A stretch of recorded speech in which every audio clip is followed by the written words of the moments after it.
One class is seeing continued domination, while the other has a new face up top. The only certainty is that nothing can be taken for granted as we get ready for the Porsche Sprint Challenge North America GT3 Cup Series. I'm Joe Peak, and with me in the booth is Joey Atterbury. Joey, what's some of the key parts to Sonoma? Well, the key part is staying dry out here this weekend. We have a mixed weather weekend and a lot of rain and precipitation in the air and on the racetrack as well. Now we've got a big field, so we'll go ahead and get the track map up. It is a 12-turn facility that we've got here in Northern California, just north of the San Francisco area. And it is abundant with elevation change, steep uphill from turn number 1 all the way up to the top of turn number 3A. After that, it starts the downhill plunge all the way through turn 4, down through the carousel, and then turn number 7 all the way at the left side of the track map. That's a great passing opportunity at the end of the drag strip. And then the turn number 8 S's. You always got to make sure to be on your game there and not get behind. And then turn number 9, the chicane, another great passing opportunity. And turn number 11 rounds out a lap here at Sonoma. And the drivers have one of the biggest fields that we have in all of North America Sprint Challenge, but Carl Stout's going to be on the top of it once again with Lockie Bloxham to the outside. Matt Siegel starts in third today with David Musial Jr. starting P4. Blake McGovern will be fifth. He'll have Riley Giacomazzi a bit out of position there, down in 6th. Luke French starts from 7th as we get to our Masters pole sitter, Caden Kelly, starting 8th overall. Mark Bowden will be next, trying to challenge him from 9th. And then our top 10 going to be rounded out by Scalzo. And then in 11th is going to be Brandon Hankins right here. Matt Dusek lined up next to him in 12th. Chris Hutter in 13th with Dave Musial in 14th. Then we got Child back here in 15th with Dan Ammon in 16th. Joel Johnson going to be rolling off 17th with Sean McCaig back here in 18th. Bill Fennick in 19th, and Todd Treffert wrapping up the top 20. From there, Frank Vitiello starts 21st. Scott Neal will be in 22nd. And Francisco De Jesus starts 23rd. Jensen Sofronis, he's put to the back of the field starting from 24th. He'll have a lot of work to do as Alessandro Chiacchetti rounds out your 25-car field. And the drivers are coming up to turn 11 now. Already you can see them lining up in their columns, getting ready to take off. I think Sofronis is definitely going to be the big talking point, as he did finish on the road, but was disqualified due to a technical infringement, but finished on the road in 2nd. And now, because of his laps being deleted, means he has to start from the back. Here we go as they are up and ready, coming up to turn 12, waiting for the call from the flag stand. It's a very wet track still around here, but there is the green flag as we start to kick up the spray through turn 1, heading up the hill. It does look like Stout managed to sneak up in front of Lockie Bloxham to cover off that inside run down into turn 2. Battle for 4th behind them, though, between Musial and McGovern. Yeah, that was too wide, and now, a little bit on the back foot, accelerating. Riley Giacomazzi is going to take advantage in that green machine, and now we stream up the hill to the very, very top. This is turn 3A, and we begin our downhill plunge in elevation. It is still Carl Stout out there, but look at Lockie Bloxham looking down to the inside, trying to get a nose in. He knows this is important. This first lap, getting track position around here, has proved to be an important factor in the race. If he can get ahead of Stout, that's half the battle right there, and this is going to be his best opportunity. Back down the hill, he's going to tuck to the inside. Stout's a little bit wide, but he carries the momentum well. And I think with these changing track conditions, everybody's searching for that little bit of grip compared to their competitors out there. Carl Stout got down that straightaway very, very nicely. Side by side, I believe that's Blake McGovern back there, also duking it out with Matt Siegel. Siegel trying to cover off that third place, chops across him.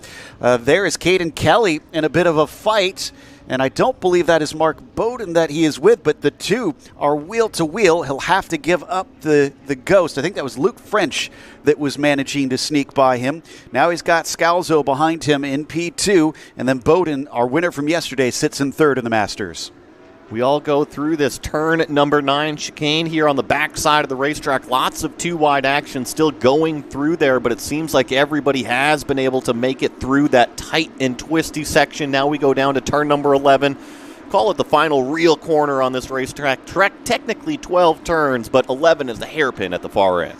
Yeah, it should be flat out in most situations, but drivers have been lifting pretty frequently here through turn 12. Look at the breakaway we're seeing first and second as third, fourth, and fifth are still nose to tail. That's Siegel, McGovern, and Giacomazzi. Giacomazzi made up tons of positions on this first lap. He is doing a terrific job after kind of getting spun around earlier in the day. Yesterday it was actually the car that's directly in front of Riley that had the contact with them, so I think that he's looking to have a rematch on this battle, but have it a little bit more clean. Yeah, I think he'll have learned a few lessons, especially on how to overtake yesterday. Behind him, Luke French doing a good job after overtaking Caden Kelly. He's already gotten by Musil 2.0. A little bit wide there from Siegel. A look underneath from McGovern, but it doesn't work. Got to regather it back up. And I mean, look from these overhead shots. We have some parts of this racetrack that are completely shiny and wet with standing water. Some of them that are a little bit drier as the cars go through this, call it wet racing line, and the more that they run on this racetrack, technically the drier it will get as long as the rain holds off. Yeah, it's been sunny for the last few moments, but it's been so off and on during today. And on top of it, whoa, is Luke French as an absolute send going the long way. It almost looks like it might stick, but no, he has to slot him back behind. Goes for the over-under now. Still trying to overtake Giacomazzi. Gets him a great run, and he's going to actually do it. I think Riley probably helped that out just a little bit, but we've seen that line really be successful earlier on in the weekend when it was pouring down rain. It seems like these drivers will just straight bypass turn number 7 at the far end of the drag strip, go like 20 or 25 yards past the apex, and all of a sudden there's more grip out there on that pavement. Oh, and we've had Mark Bowden off screen go completely through the mud puddle at turn 9, actually splashed it into the car next to him. Had to use his windshield wipers just so he could see. And I'm looking at that turn 9 apex, the second apex. I mean, you can't even see the curb anymore. It is completely mud covered out there in that chicane. He went straight through it. He's got to hope that the front of that car does not have damage, because that heavy of water could definitely do some damage to the splitter. Bloxham was quicker last time by just under 1/10 of a second over Stout, so he's keeping him honest. This is a good 4-car train that we've got right here. Call it 3rd, 4th, 5th, and 6th place, all in that Pro-Am class right now. Of course, being led up by Matt Siegel in that silver 267 machine. Blake McGovern in that green, white, and call it red, maybe even orange-tailed machine, and then Luke French giving chase as well. Riley Giacomazzi, the all-green machine, the caboose, maybe starting to drift off to the back a little bit. I like what we're seeing out of Luke French. This has been a fantastic start. We've seen a number of passes from him already. Began from 7th. He's up to 5th, but he's obviously had to deal with a few drivers maybe getting by at the start. Since then, he's already looking to try and size up the 240 of Blake McGovern. And let's see if he takes this alternate line once again down here in turn number 7. Oh, we're getting a little bit of a schmozzle going down into what is the carousel area here. Try to grab what cars these are. I think this might be headed up a little bit further back with Sean McCaig, Bill Fennick and company. Yeah, I think you're right. So, yeah, that looks like the 234 in 18th with Bill Fennick behind him. Dan Ammon in that group. I see Frank Vitiello in the bright red machine, but none of them are going to pop out coming into turn 7, and there that overhead view really shows what you're talking about how far wide they go. And it's a completely different section of pavement down there, so I think the more wet it gets, we'll see more drivers going out there, but the track is drying. I say that tentatively, but it is.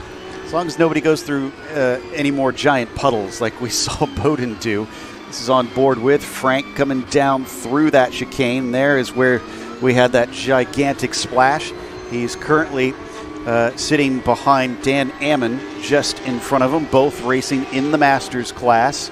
That Masters lead, though, I should point out that Scalzo has been having trouble keeping Hankins, Bowden, Child, all of them behind. He's losing touch with Kelly. I also want to give a big-time shout-out to that 241 of Jensen Sofronis. Remember, he started at the tail end of the field, and I didn't say anything, but he wasn't even packed up for the initial green flag. He's made his way all the way up into 16th overall. Definitely made a few overtakes already. Stout now sets the fastest lap of the race last time by. Bloxham needs to try and respond because Carl's not going to give this one to him easily. And for those two, they don't have Riley Giacomazzi to worry about once again after, like you said, had a bit of a unfortunate start to last race, and that meant his quickest lap was compromised, which often can be counted as the lap that they use for this starting grid. I think the drivers are really starting to feel out where the grip levels are. I mean, literally every single driver last time put down their fastest lap of the race here. And I will say though, that Stout, you mentioned, he is starting to grow the lead, which he is, right? It's about 2.5 seconds right now. But that last lap time from Stout, 59.33. From Bloxham, 59.36. This is what I was alluding to before, that Scalzo, who might be in second currently in that Masters category, but he's got a lot of trouble behind him. Hankins is with the Pro-Am, so he's not for points, but that is Bowden, who is, and he is actually going to try and overtake Hankins coming down into the chicane. He does manage to sneak by. Now P2 and P3 and the Masters are nose to tail. And he's actually pretty close to Scalzo here going through turn number 10. Let's see if he opts to try to get aggressive. He is. He's presenting the car down to the inside. Let's see if he's late enough on the brake. Scalzo leaves plenty of room. Mark Bowden takes away the position and a little bit of door-to-door between Hankins. And now Mark Bowden spins it to the inside all by himself. Oh, it was as good until it wasn't behind him. I think that's Chris Hutter, who had a huge moment. Thankfully did not wind up on the same trajectory and avoided the spun Mark Bowden. For a second, I thought Bowden had a realistic shot at going 3 for 3 on wins, but that looks to have gone out the window. Yeah, now he's going to have to merge back in and unfortunately try to make up all of that track position that was kind of slipping through the fingertips out there, riding on board here with Blake McGovern in the number 240. He is sitting in 4th place, chasing down Matt Siegel in front of him.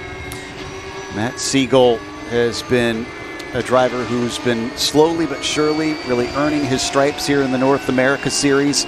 Ooh, you see that snap that Blake had coming off a 6 there? Definitely, and that's just part of this racetrack, right? You're all loaded up coming down the carousel, and when you hit that compression, it gives even more load to the car, and it looks like a car is around here in the turn 3A complex.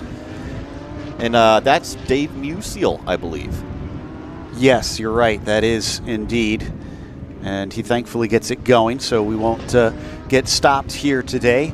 Obviously, with the rain outs and the wet track, it has made it easy to get these full course yellows to interrupt things. And we got another one. That's Luke French after he had such a great beginning couple laps. And this is in the S's here. This is a very, very high-speed section of racetrack, but he is in the throttle right now trying to get it back to the racetrack, and that tells me that the car is A-OK, that he just went for a wild ride. He was very close to the wall, so hopefully he did not run into it and do some more damage on it. But back onto the course now as we check back in with lower down the field, being led by Fennick. Still at this group. Frank Vitiello's managed to move up into 9th in class as they try and see if they can overtake. Not going to happen down into turn 9, at least this time. Actually, I take that back. It is Fennick up at the front of this group, with Ammon there second in line and Frank sitting third, as suddenly sending it up the inside. Neal on Treffert does not quite work out. Treffert will shut the door. It puts the power down. Look at all of the cars just wiggling, trying to put all of this 500 plus horsepower down to this very, very wet pavement out here in Sonoma. Something that just caught my eye on the screen too. Lockie Bloxham just put in the personal best fastest lap and overall best fastest lap of the race. What was 2.5 seconds, now down to 1.6. He was 0.4 of a second quicker that last lap on Carl Stout. So yeah, he is doing a great job of trying to push him every inch of the way. As we continue to follow Neal versus Treffert. Treffert in the blue and black, Neal in the silver and red, coming down through turn 4. No attempt this time into that corner. Just try to sit in the tire tracks a little bit here, because the more that these cars drive on the same line, the drier and drier that same line is going to get. So I bet you it's going to be pretty consistent on where these cars are running, with the exception maybe of this 275. He showed us some alternate lines down there at turn number 7, was able to capitalize and make some passes, and now he's trying to get back by Brandon Hankins. This is for 8th in the Pro-Ams. Hankins in the red and white. That's French in the blue and black and white. Oh, that's way too deep from Hankins. Little bit off the circuit. He's going to have to be circumspect on the throttle, and French knows it. He pinches him off the exit. He gets the throttle down sooner, and he is back up into 8th. Yeah, and I think that Safronis is right on the tail as well. So now Brandon Hankins goes defensive into turn number 11, trying to keep Safronis back. But I have a feeling once that car gets on the throttle, it's just going to power it up right around the outside, and Jenson Safronis moves up one more spot. From 24th on the grid to now sitting in 11th out there, and we're only on lap 8 right now. A tremendous drive to get up through the field to where he's at. He's got a ways to go still, though. He's only 9th in class in terms of that Pro-Am class, but I see a bunch of cars lined up in front of him, so he will be able to go get some more. Clearly the speed is there. I kind of wonder how high he could potentially go. The gap between himself and the leader is about 43 seconds, so that's definitely too far unless we get a yellow flag to bunch things up. But even as high as 5th is within about 23 seconds of him with 21 minutes left to go. We'll see if the pace has enough in it. And the cars up front are starting to pick up the pace, right? Everybody up front now, at least inside the top 5, is in the 159s. Everybody else 2 minutes or slower per lap out there. I'd be curious, though, because Safronis hasn't had a clean windshield, right? He's been passing cars all race long. I wonder how fast he can go if he actually gets a lap. You know, we've been tracking between Bloxham and Stout on who has that fastest lap. It's gone back to Stout, but the previous time by, they were only a few hundredths apart from one another. Bloxham this time was only 0.2 slower, so they are going blow for blow in those top 2 spots. And this will be an interesting dynamic. So we're riding on board with Luke French here. He's catching up to the 202 of Child, who's battling with Scalzo. Now, the first car is for position, but the bigger issue is that Luke French has Jenson Safronis directly behind him. How aggressive is Safronis going to be, knowing that French is actually a very capable driver himself, and he's on a recovery mission too? Do we see both of the cars go up through the field, or does Safronis get aggressive trying to pass Luke French?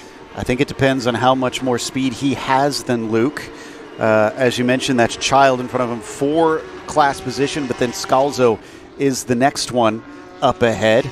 Oh, and as we switch back over, I think that's Mark Bowden, who fell out of the podium positions and is trying to fight his way back. He's working on Dusek. And yeah, okay, so that car, Dusek, is the 3rd place driver. Goodness. So, yeah, Mark Bowden is going to be trying to grab away that podium position, and quite honestly has plenty of time to do it. The last lap out of Bowden, a 151.1, considerably faster than Dusek's 202.5 out there. Just got to look for that right opportunity, present the car, and be close enough that you can make a late break lunge. I mean, last lap, he was 3.5 seconds, I think it looks like, quicker than him. And he's going to look to the inside, but it's single file down through turn 5, especially in the wet. He's going to risk it coming into turn 6. Goes down to the inside on a shallow entry, slides in front. That is the road course version of a slide job. That's nicely done there for Mark Bowden, and now he has got a big gap between himself and the next place Masters car of Elaine Scalzo. I think that he is just going to have to put his head down, continue to turn those consistent laps, and see where he can end up. Down into 7, all of them using that wide rain line around that double apex hairpin. Boy, look at the top, though. I just realized the gap between P2 and P3 is nearly 20 seconds. Yeah. And it's been that way for a little while now. Those two have just absolutely run away with everything. I was looking at, the fights down there at turn number 7, expecting our leaders to be just in front of them, but no, they were already down there at the turn 11 hairpin. They have taken off. An incredible show of speed from the Belgian and the Australian. This North American series has been somewhat invaded by those from elsewhere, as McGovern has to try and make up ground and also hold off Siegel at the same time. Still about 2 seconds between those two. And Caden Kelly still leads down in the Masters after Scalzo.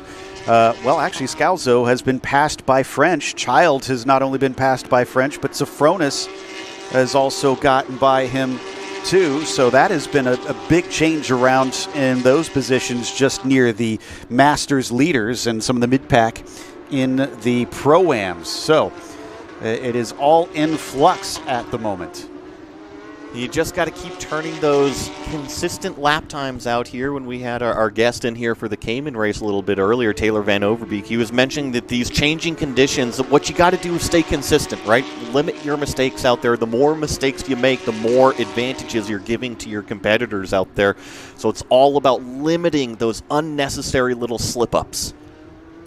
Down to the inside, almost managing to sneak it through. And again, the door is shut firmly at turn 4. That was brave stuff here towards the lower end of the pack. And now we go up through Carousel. And it's always such a tricky entry right there. We don't really get to see it from those overhead shots, but it does have a slight over crest on entry. And it is very, very tricky in the dry, and that's how wide. That's going to be a moment there. I believe that was the 234. The paint is already extremely wet, and even further outside is even more slippery, and now maybe gives a little bit of a hip check to one of the cars into the wall going into turn number 7. That was Sean McCaig, and Todd Treffert was the one that I think he just made a little bit of contact with. Hopefully Treffert's car is okay after that one. But as we get now down to 16 minutes to go. Oh, and Lane Scalzo's lost it in the chicane. He's trying to get out of the racing line. Thankfully, he just did. You saw it right there. Yeah, and, I didn't see exactly what happened down there, but the big story about that, it moves Mark Bowden up into second place in the Masters, and it moves Dusek up into third in the Masters.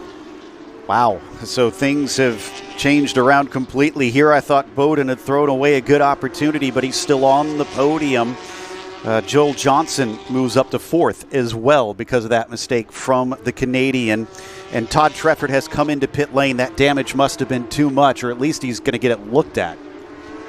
And I'm looking at our leaders right here. They just went through the turn 9 chicane. I mean, there's nobody behind them through the S's and whatnot. Maybe some cars in turn number 7 here, but it's just extremely impressive what these two young gentlemen are doing. Carl Stout and Lockie Bloxham trading fastest laps. Actually, Lockie has the fastest right now to 154.9.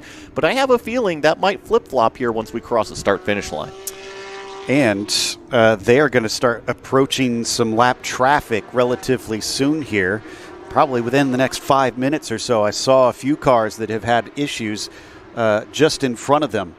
And we're watching coming down the hill here with the 265 just ahead.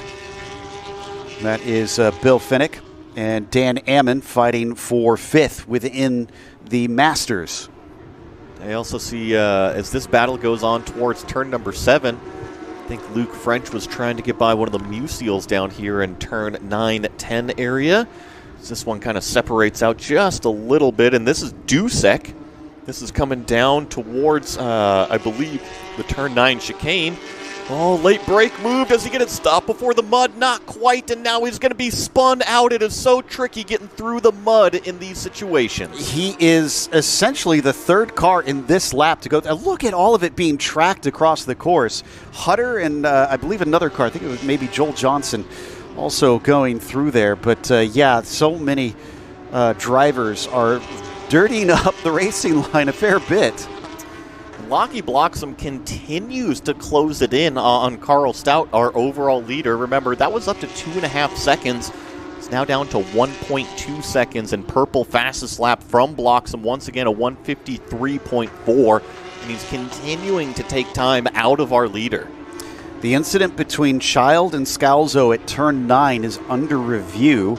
Incident between the 234 and 214 under review. That's Treffert and the other car that we had involved in that. I've lost track. It was McCaig. Yes, thank you. Just kind of watching out of our window here as well as we get these cars up through 3A.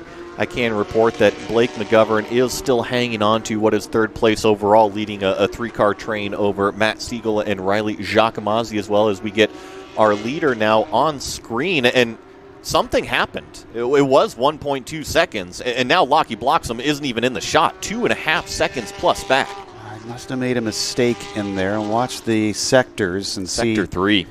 Oh, okay, yeah. So he has dropped off. Also, the 202 incident responsibility stop plus 30 for that one. That, I believe, is Child.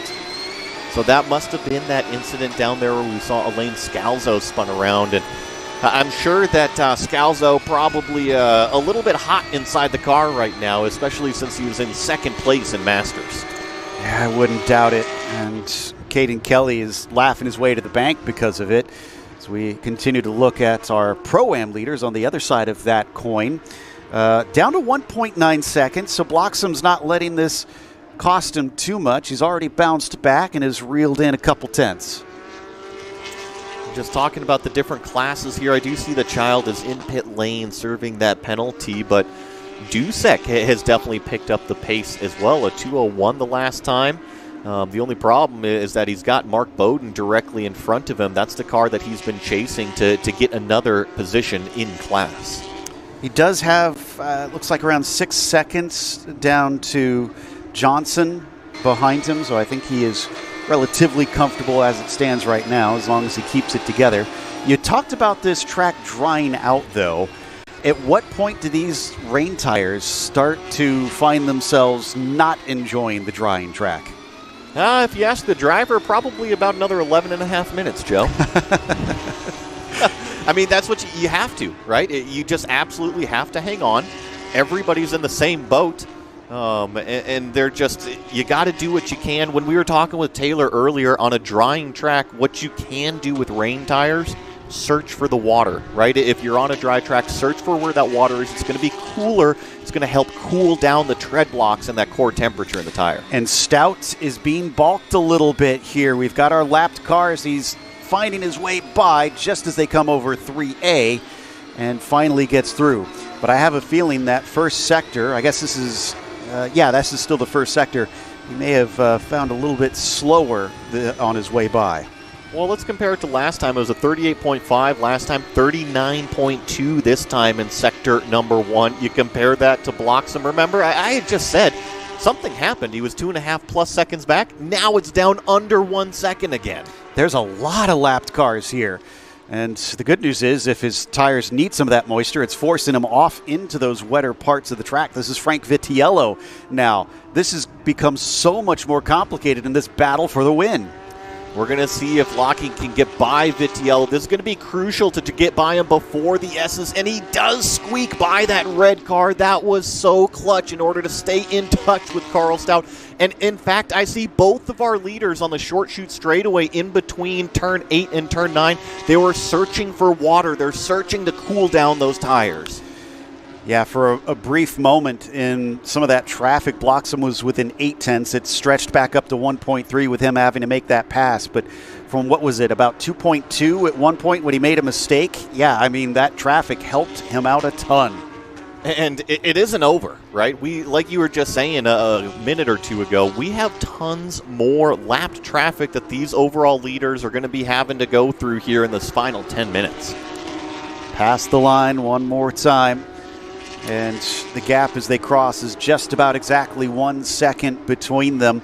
It was a full 1.3 seconds quicker around the lap for Lockie. And what I saw different right there, Bloxham is on the normal racing line. Carl Stout still choosing the rain line, at least up at the top of the hill in turn number 2. We're going to see if maybe that differs again in different areas of the racetrack. And I also do want to report that Riley Giacomazzi has passed Matt Siegel. I believe that happened about a lap ago as it gets narrow up towards the front. Oh, it is now well lower than that 1 second. We'll see what it says. 4 tenths of a second when they cross the beam and they come around turn 6. Bloxham knows this is one of his best chances, and the lap traffic has not been kind to Carl Stout.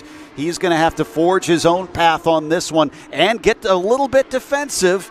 That's not often that we've had to see Carl defend. I think it's the first time we've ever seen Carl Stout really have to defend going into a break zone. So maybe Bloxham is taking care of those rain tires a little bit more. And look at the run that he's got here through the S's. Can he stay close enough through this switchback section to make a move down into turn number 9? Carl Stout just edges it out a little bit. Yeah, he looked so much stronger on the exit of that S's section. That'll keep him safe coming into the chicane this time by.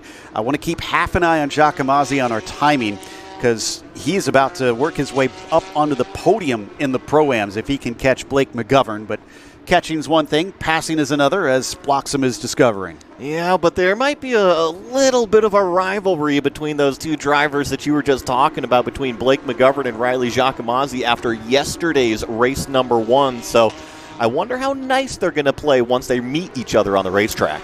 No quarter asked, no quarter given, I suspect.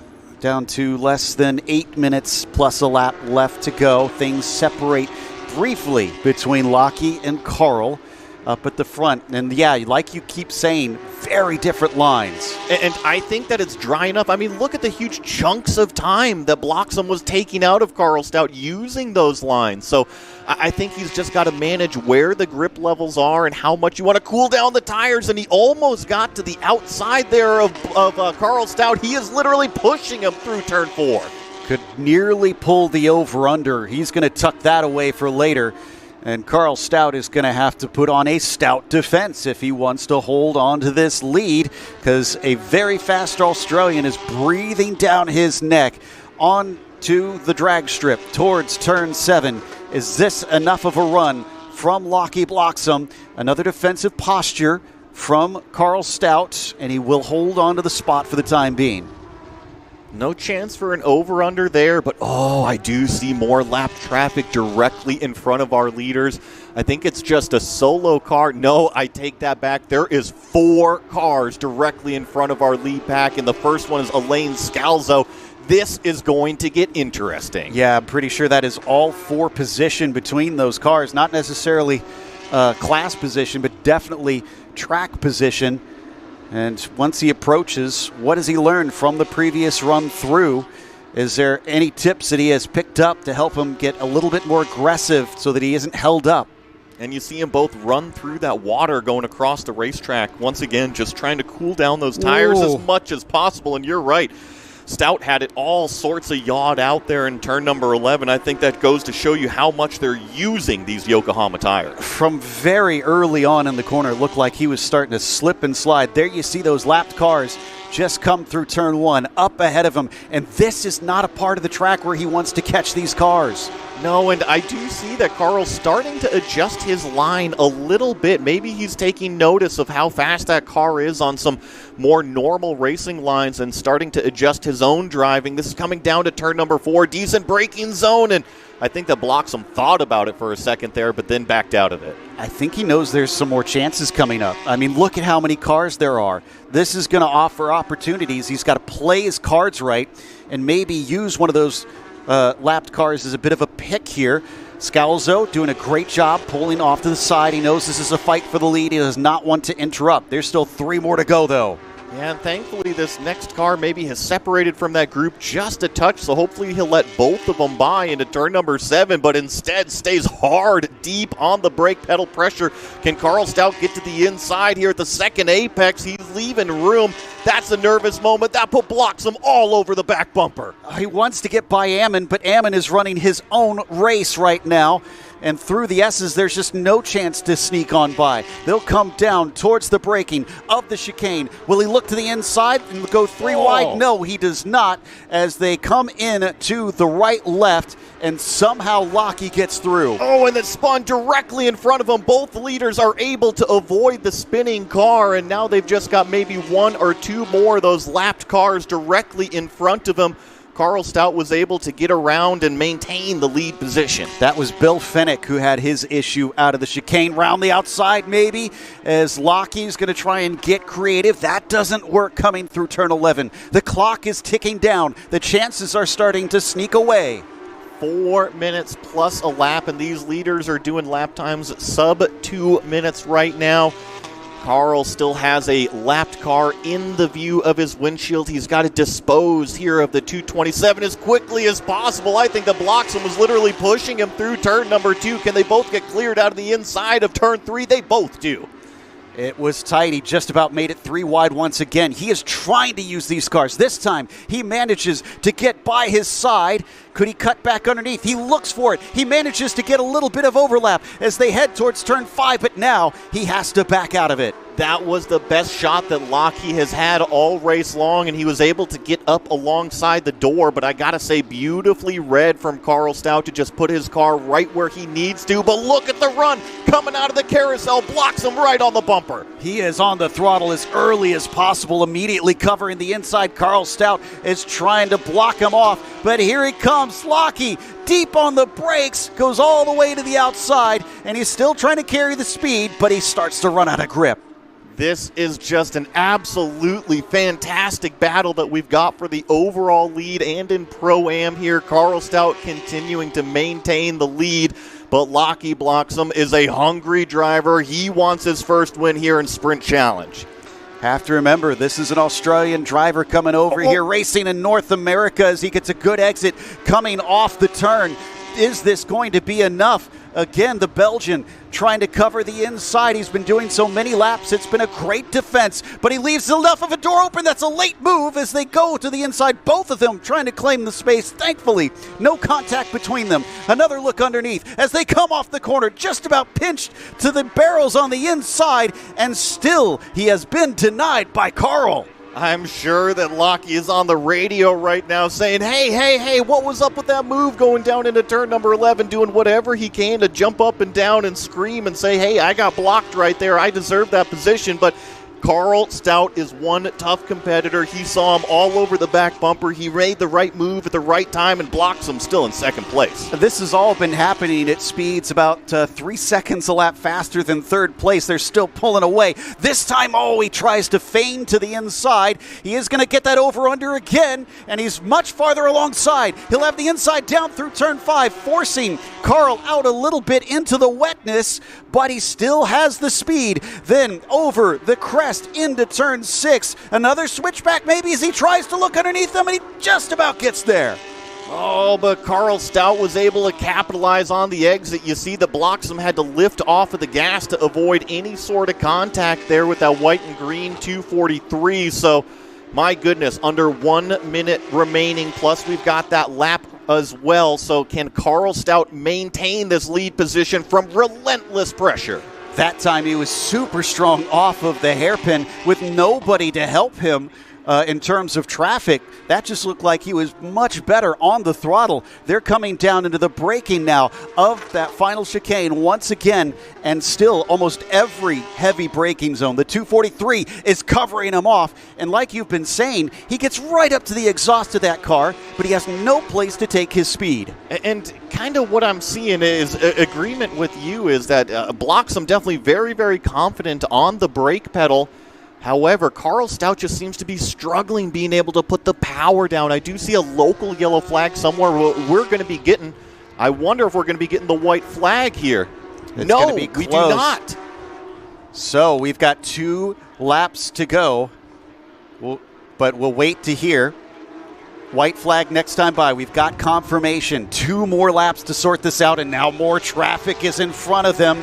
Look at both of those cars with the battle scars, dirt, and grime all over them. This has been a raw fight. The pressure washer is going to be the team's best friend after this weekend, and I think Carl Stout was hoping that we were going to get the white flag, but no, he's got 2 more laps to defend off a hard-charging Lockie Bloxham, and there's where that yellow flag was down there at turn number 4.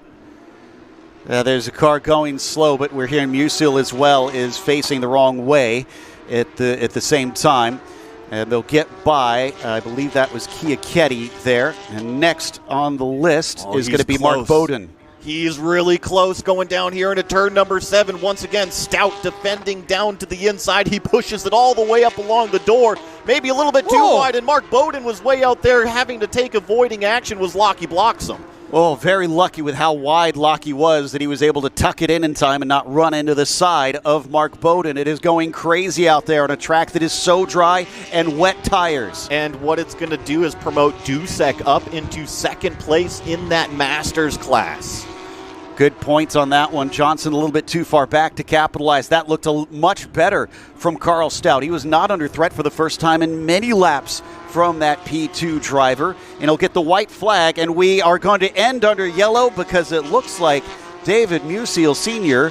has caught an odd spot. Yeah, that's the car that's out at turn number 4 on the exit. So he spun driver's right on the exit at turn number 4. We were able to catch that as our leaders went by, but it's just in such an odd spot that the car cannot pull itself out of that ditch. And interestingly, that's not the first time I've seen that situation here at Sonoma. I think we had it last year, actually, that here in Sprint Challenge, a car wound up kind of stuck in that position.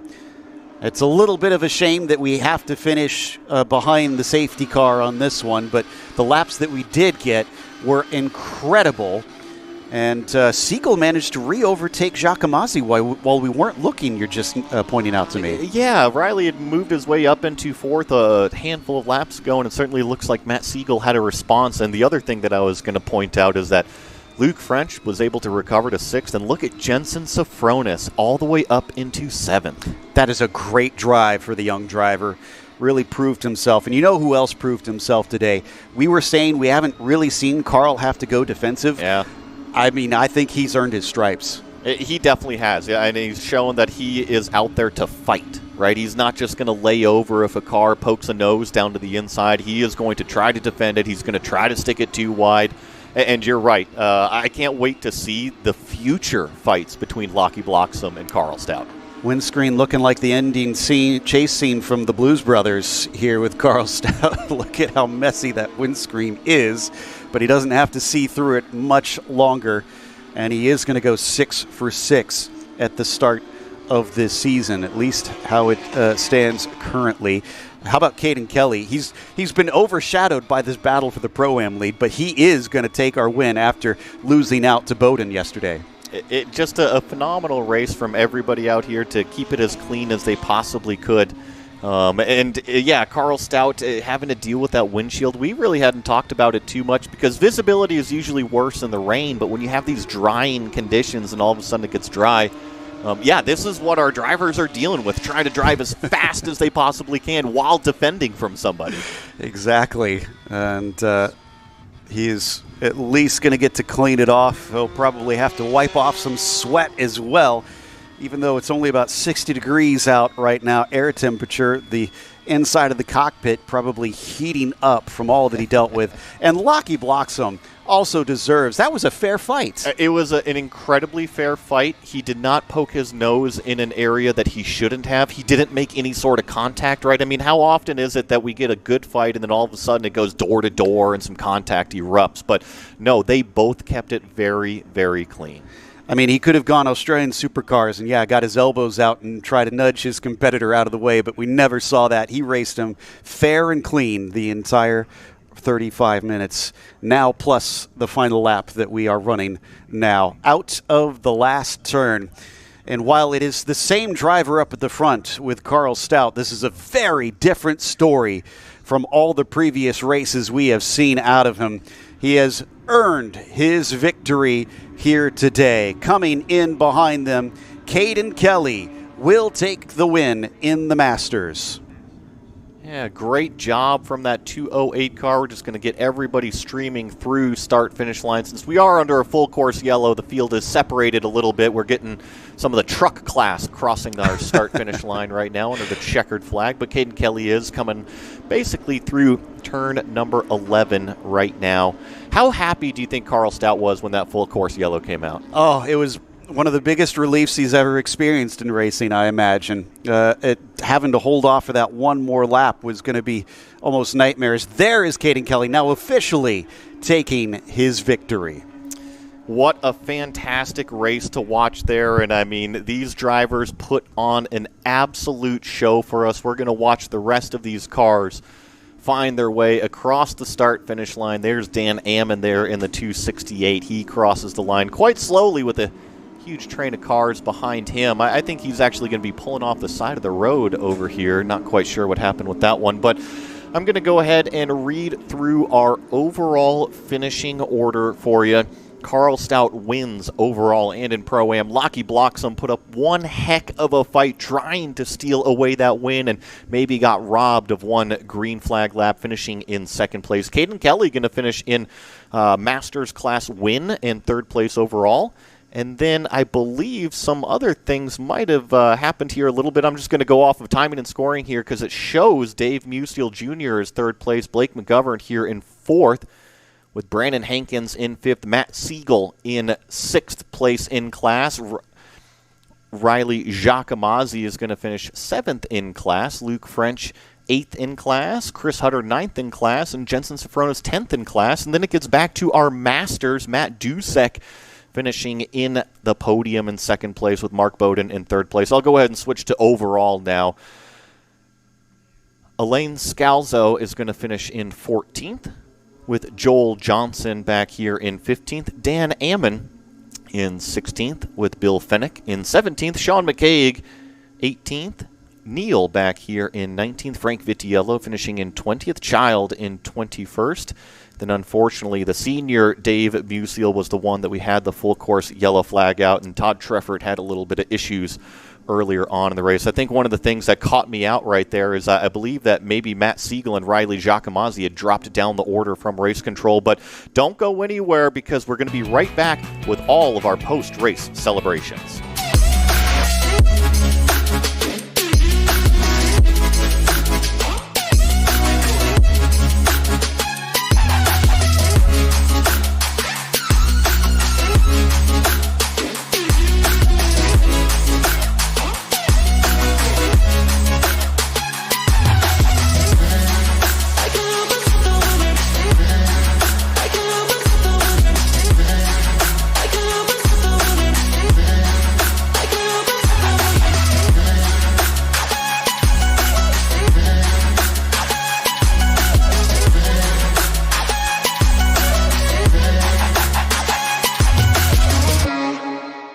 Experience the ultimate thrill, Porsche GT Track Day, where passion meets performance on some of North America's most legendary racetracks. Designed exclusively for Porsche owners, this is your chance to unleash the full potential of your vehicle in a motorsport environment. Drive the same circuits as professional racers, on the same weekend as Porsche Sprint Challenge events. Where will your Porsche take you?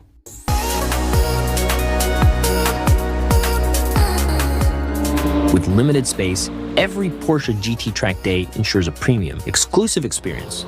You'll get nearly 3 hours of track time, starting with reconnaissance laps, progressing through lead-follow sessions, and culminating in exhilarating open laps. Plus, strap in for heart-pounding hot laps with a professional race driver. I thought I was fast. Didn't resemble anything that I've ever done. Beyond the track, immerse yourself in VIP hospitality, premium viewing areas, and exclusive paddock access where you can witness Porsche Sprint Challenge teams in action.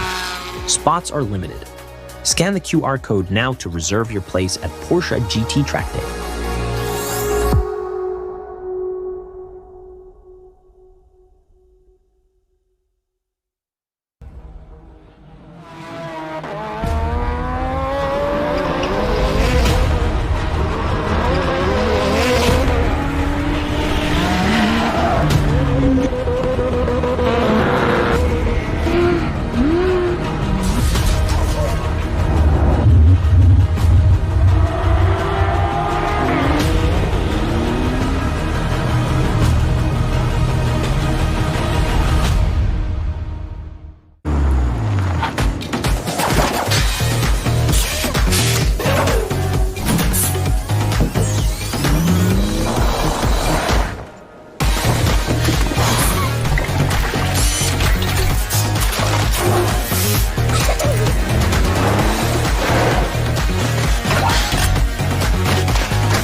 When we began racing, we started with a question.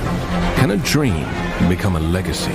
Across endless nights, relentless rain, competition that never slows. Through every failure, every win, every single race, we've asked ourselves, can a dream become a legacy? And 75 years later, the answer is clear. Because we weren't built for racing, we were born for it.